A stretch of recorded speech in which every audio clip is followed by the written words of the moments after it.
this is Natasha, and I wanted to show you how easy it is to assemble your chip bag party favor.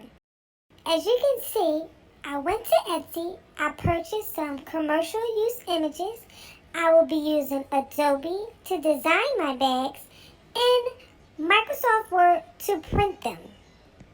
And now let's head over and assemble them.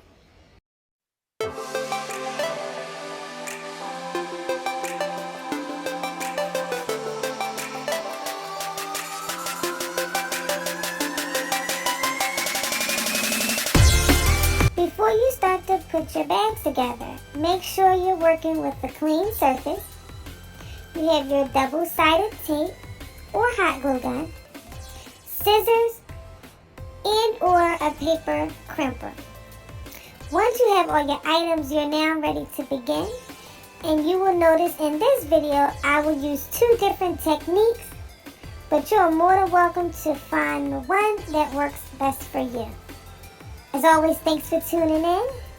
If you have any questions or feedback, please leave them in the comments below, and I'll see you in the next video.